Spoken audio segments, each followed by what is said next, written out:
Hij geile mijn koorst, kan de hemel die go voort blaas.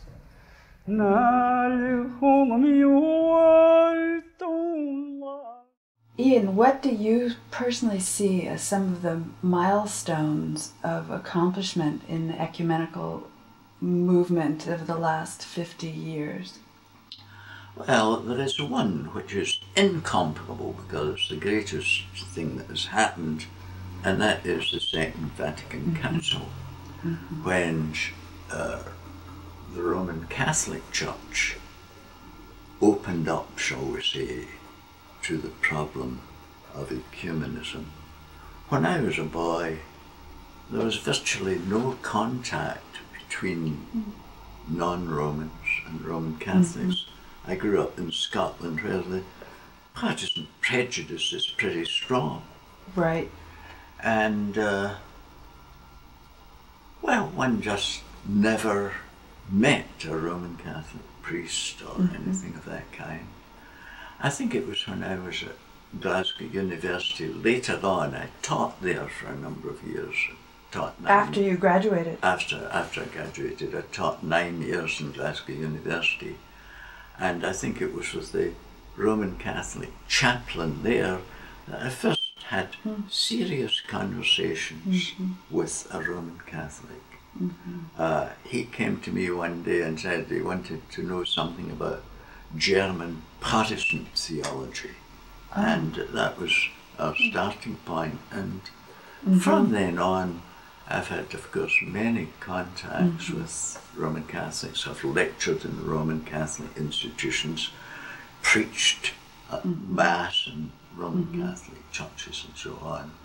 And that is, to my mind, the important area of ecumenism.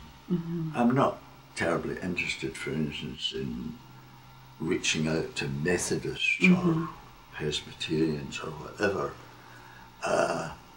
because, well, they're relatively small bodies. I know that, of course, in the United States they're much more prominent than they are in this country.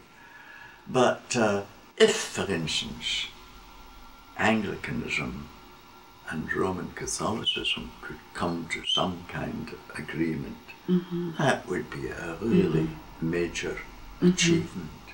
And it could easily be followed up, I think, by warmer relationships with these Orthodox churches of Eastern Europe.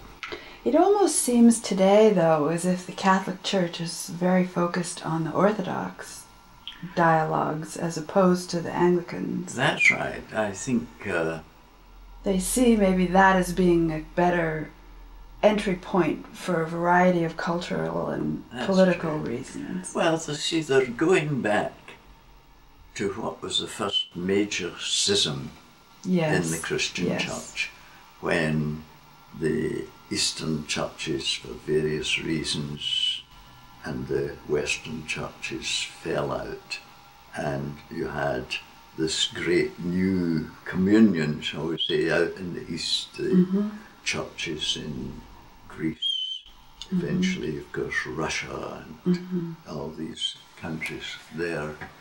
And I think it's natural, perhaps, that Rome nowadays should think that their first move might well be towards the Orthodox. And the differences there are probably less than they are with the Western churches. Anglicanism's rather exceptional in that respect, because I think we preserve more of the Catholic tradition than some of the others.